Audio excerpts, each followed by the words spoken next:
Now my next guest is here with an invite to join him for the ultimate New Year's Eve party. What's up, Wembley? Yes, Wembley! I'm traveling at the speed of light. I wanna make the supersonic woman in you. Let's get loud. Let's get loud. 3, 2, 1. What a start, my goodness. Oh, it looks awesome. Jason Manford, who'll be hosting National Lottery's Big Bash on New Year's Eve, joins me now.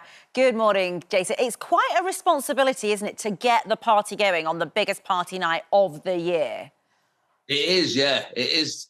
What was weird was on the night, it was a funny night, but it was before England went out of the World Cup as well. Yeah. So we had this really weird moment where we had to also record a bit just in case we won the World Cup. No, you didn't.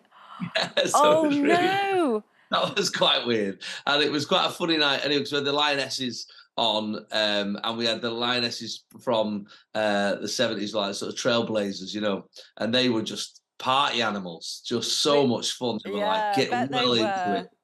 It was such a laugh. So yeah, it was quite a funny night, but to sort of get the New Year's Eve party started, you know, a lot of things on New Year's Eve are sort of pre-recorded, but kind of funny at the beginning of December getting in it. But it's just a real honour, really. It's a privilege to spend a New Year's Eve with people, and it's a great show. It was a really fun show. Everyone was there in the audience, you know, the National Lottery players, people who come on to, they were there for free, so everyone was getting a wicked concert on the night, and then everybody gets to watch this spectacular show on New Year's Eve on ITV. I never thought I'd see Cirque du Soleil and Jason Manford in the same sentence, but there you are.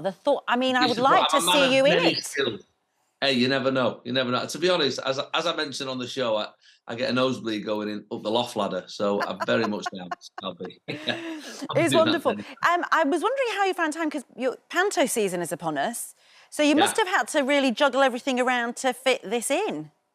Yeah, I must say it was a tough week. We were in the middle of rehearsals and tech rehearsals for Panto, and then I had to take 2 days. Look at that. There I am. As Captain Hook. I had to take 2 days down to go and do the show in Wembley, but it's been great, and the Panto's going great guns as well. I've never done one before, and I've done lots of different other things, musical theatre, and obviously my stand-up. So I'm having a right laugh. And what is it about the Panto? I mean, are you hooked? See what I did there? Hey, look at you. Will this now become your thing, the way you turn work down because you want to do the Panto season? No, if I'm honest, it's really hard. Look how tired I look from 2 shows a day. So it's a lot of fun. I'd love to do it again in the future. But my kids are at an age where I just couldn't afford to lose every Christmas like that, you know. So yeah, it really does. And I mean, I love going to watch Panto, and what you love is, like, sometimes you might go, you know, various people go, you might go twice, you know, just because we'll go with that, great, because it's just fun, and because you know it'll be slightly different every time, because the ad libs, and I bet that's your strength, is it? The ad libs and the heckling and all that must just be great, brilliant for you. It's brilliant because it's like your stand-up. You've got the freedom of your stand-up, but there's a narrative and songs and acrobats and other people on stage. You know, I'm doing the show with a guy called Ben Nicholas. There he is, playing Smee, and he is absolutely hilarious. If anything, I'm the straight man, really. I'm the sort not of with that wig, you're not, mate. Well, no, there is that. I bet you'll be taking that wig. I'd say the costume's fantastic. It's I wore a heart monitor, actually, like a little, you know, to check your how many calories you're burning and stuff like that, because I was knackered the first couple of days, and I wear it for the gym, and I wore it for the show, and I was burning like 1,500 calories per show. And I'm doing 2 a day. I thought I'll be the only person who loses weight this Christmas. That is incredible. The Panto diet.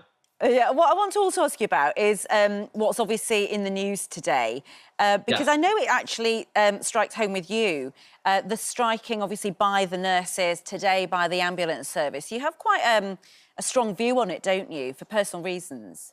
Well, yeah, my mum's a nurse. You know, my dad was NHS shop steward and, you know, union leader when he worked there as well. So, yeah, I just, you know, it's a hard thing to talk about on social media. You get so many negative responses that you just, in the end, you just think, oh, I'll keep my mouth shut, you know, because, and you just can't, I just can't comprehend how people can't be behind the nurses. I understand that it can be frustrating, but it's not the nurse's fault. You know, if you know a nurse, the last thing they want to do is leave the hospital and be on strike and do that. So, you know, you've got to get behind them. You've got to speak to their bosses. People who say, well, all this money is wasted on the NHS.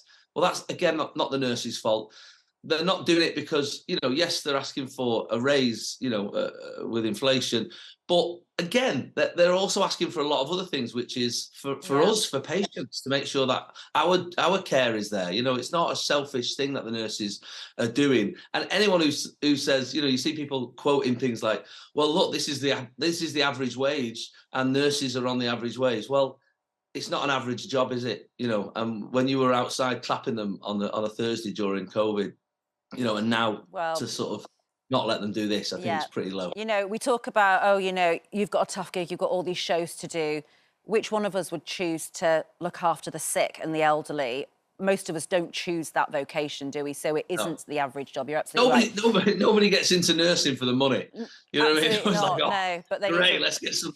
So yeah, you know, I just think, Jason, you know, it's lovely to hear you this morning talk about all sorts of things. I know you're a judge on Britain's Got Singing as well, which I wanted to talk about. You're everywhere. We won't miss you this Christmas. Thanks so much for being on the show. The National Lottery's Big Bash is on New Year's Eve at 8:30 p.m. on ITV1 and ITVX. It looks fantastic. Thanks, Rambi. Yeah, well done. Thanks, Jace.